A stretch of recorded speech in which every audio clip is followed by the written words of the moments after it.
Bonjour Marie-Jo. Bonjour Claire. Bonjour à tous. Donc c'est l'hiver, il fait un peu froid. Je vous propose de commencer par une petite comptine pour vous réchauffer les mains. Vous êtes prêts? On y va. Frotte, frotte dans tes mains, frotte dans tes mains, ça sent la vanille. Frotte, frotte dans tes mains, frotte dans tes mains, ça sent le jasmin. Tape, tape dans tes mains, tape dans tes mains, ça sent la vanille. Tape, tape dans tes mains, tape dans tes mains, ça sent le jasmin. Gratte, gratte dans tes mains, gratte dans tes mains, ça sent la vanille. Gratte, gratte dans tes mains, gratte dans tes mains, ça sent le jasmin. Bravo! À présent, nous allons partir pour une histoire de soupe. C'est L'énorme potiron par Françoise Bob et Régine Bondeau aux éditions Les Doigts qui rêvent.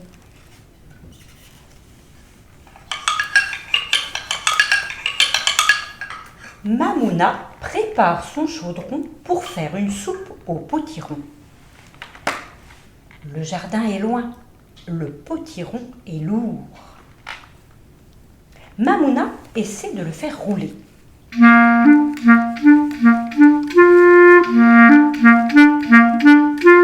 Roule, roule, potiron, roule jusqu'à la maison. Mais l'énorme potiron ne bouge pas. Je vais vous aider. Laissez-moi faire, dit le voisin. Le bûcheron remonte ses manches et se met à pousser.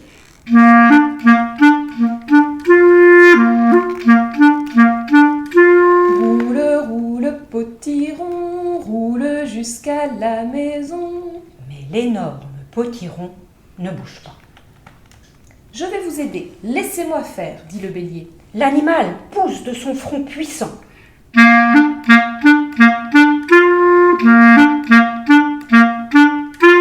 Roule, roule, potiron, roule jusqu'à la maison. Mais l'énorme potiron ne bouge pas. Je vais vous aider. Laissez-moi faire, dit la mule. Elle pousse avec son dos en grattant du sabot.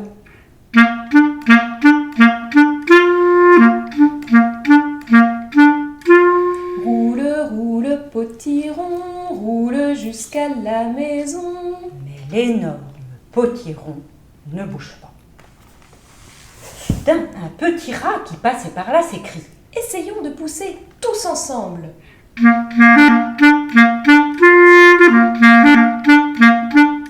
Roule, roule, potiron, roule jusqu'à la maison. Alors, l'énorme potiron se met à bouger, se met à rouler jusqu'à la maison. Ce soir-là, une bonne odeur de potiron règne autour du chaudron et des rires emplissent toute la maison.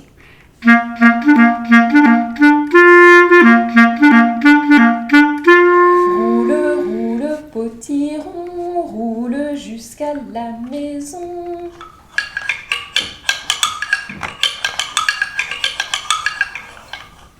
Et est-ce que tu sais, Claire, pourquoi les éditions Les Doigts qui rêvent s'appellent Les Doigts qui rêvent? Pas du tout.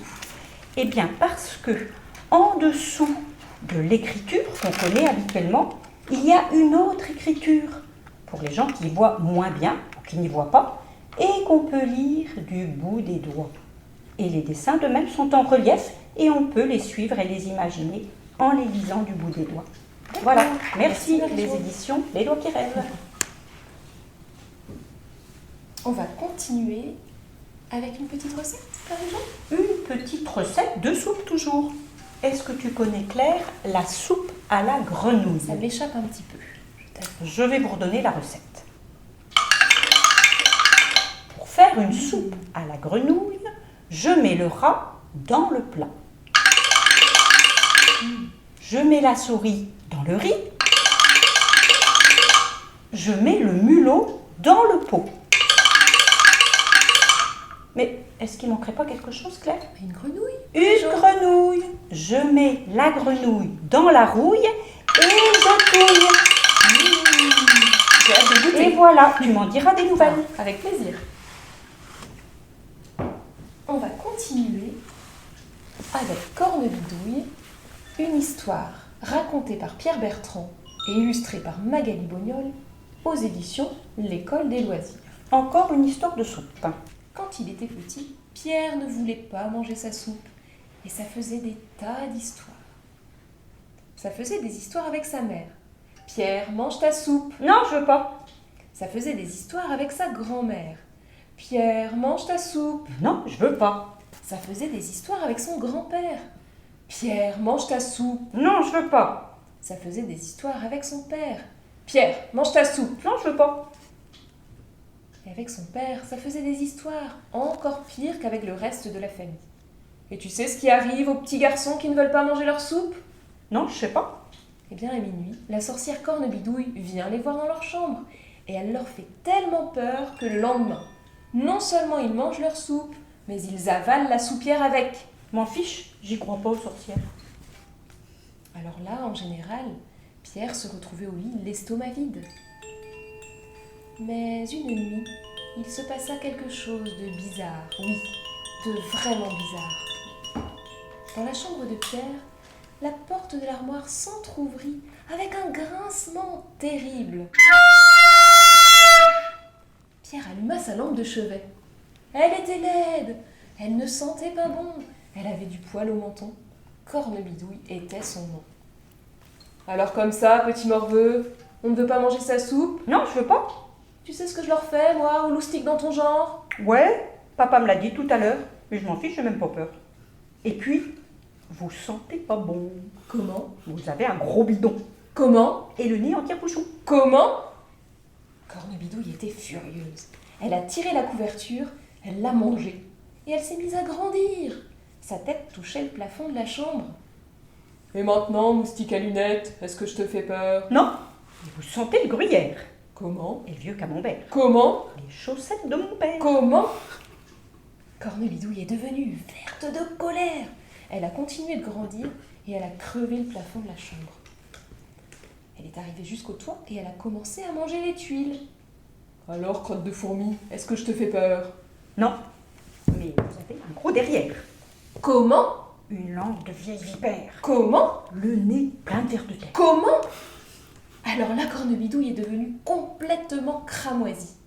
Elle a continué de grandir, de grandir. Elle est arrivée jusqu'aux nuages et elle les a mangés comme de la barbe à papa.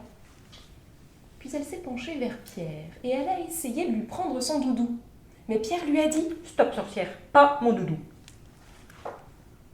Ha ha ha ha, tu fais moi le fier. Eh bien, si tu ne manges pas ta soupe, je mange ton doudou. Ah, mais sorcière, j'ai caché ma cuillère.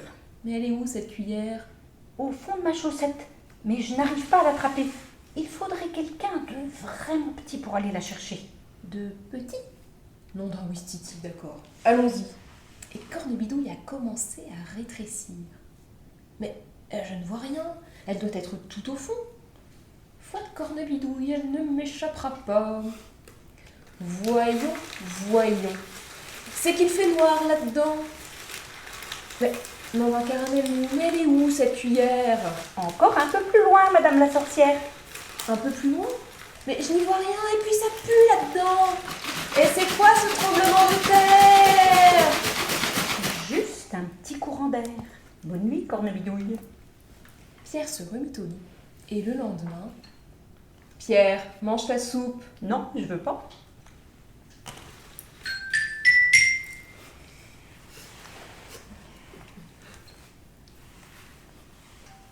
On continue, Marie-Jo, avec une histoire qui change la soupe cette fois. On va aller se promener dans les bois en compagnie du petit bonhomme des bois, raconté par Pierre Delis, illustré par Martine Bourg, aux éditions Didier Jeunesse. Il était une fois un petit bonhomme des bois. Il était un peu tête en l'air et espiègle avec ça. Ce jour-là, le petit bonhomme des bois marche dans la forêt. Il suit le chemin et ses pensées. Le chemin des idées et le sentier de la forêt. Mais caché derrière un arbre, un blaireau le regarde. Le blaireau dit avec un petit sourire. Oh, un petit bonhomme des bois, ce doit être bon, un petit bonhomme des bois. Je n'ai jamais mangé le petit bonhomme des bois. Je mangerai bien du petit bonhomme des bois. Et voilà le blaireau qui suit le petit bonhomme des bois. Et le petit bonhomme des bois, Il suit le chemin et ses pensées.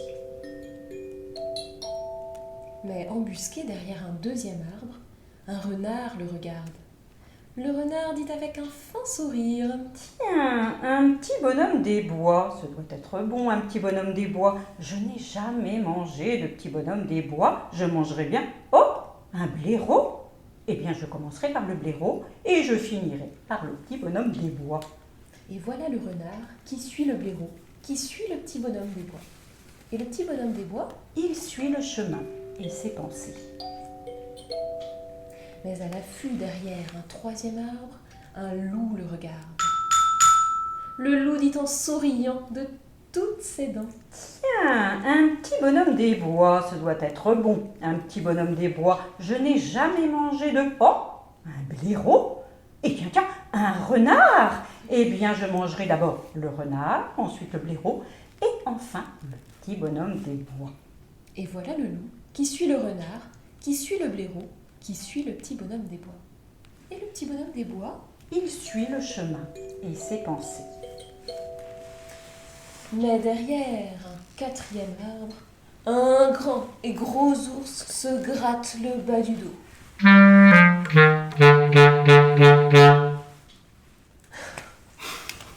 Désolée. L'ours voit le petit bonhomme des bois et dit avec un sourire tout niais. Oh, un petit bonhomme des bois, ce doit être bon, un petit bonhomme des bois. Oh, un blaireau, je n'ai jamais mangé de petit bonhomme des bois. Tiens, un renard, je mangerai bien du petit bonhomme des bois. Ben voilà un loup maintenant. Eh bien, puisque c'est comme ça, moi d'abord je mangerai le loup, puis je boulotterai le renard et le blaireau, et en dessert je dégusterai le petit bonhomme des bois. Et voilà l'ours qui suit le loup, qui suit le renard, qui suit le blaireau, qui suit le petit bonhomme des bois. Et le petit bonhomme des bois, il a comme un mauvais pressentiment. Il s'arrête. Et derrière lui, tout le monde s'arrête aussi. Il regarde en l'air. Il regarde par terre. Rien. Il regarde à gauche. Il regarde à droite. Rien. Il recommence à marcher. Et derrière lui, tout le monde recommence à marcher. Quand soudain, là, dans son dos, un bruit. Puis un autre bruit. Alors d'un seul coup, le petit bonhomme des bois se retourne et se retrouve nez à nez avec le blaireau. Un blaireau. Et Zoom. il fonce entre les pattes du blaireau et se retrouve nez à nez avec le renard. Un renard. Et zoom, il fonce entre les pattes du renard et se retrouve nez à nez avec le loup. Un loup. Et Zoom. il fonce entre les pattes du loup et se retrouve nez à nez avec l'ours. Un ours. Et Zoom. il fonce entre les pattes de l'ours. Mais le blaireau, quand il s'est retourné, il a vu le renard. Alors vite, il s'est sauvé. Le renard, quand il s'est retourné, Oula. il a vu le loup. Alors vite, il a filé. Le loup, quand il s'est retourné, Oups. il a vu l'ours. Alors vite, il s'est rappelé qu'il ferait mieux d'être ailleurs et il y est allé. L'ours, lui, quand il a eu enfin fini de se retourner, le petit bonhomme des bois était déjà bien loin. Il s'est retourné encore une fois. Bah, voilà qu'il était tout seul maintenant. Alors là, l'ours n'a pas tout compris. Mais on ne peut pas toujours tout comprendre, n'est-ce pas? Le petit bonhomme des bois, lui, il a tant cavalé que lorsqu'enfin il s'est arrêté, ses bottes étaient toutes usées. Comme cela s'est passé, nous vous l'avons raconté. Croyez-le ou pas, mais l'histoire s'arrête là. Voici Voilà.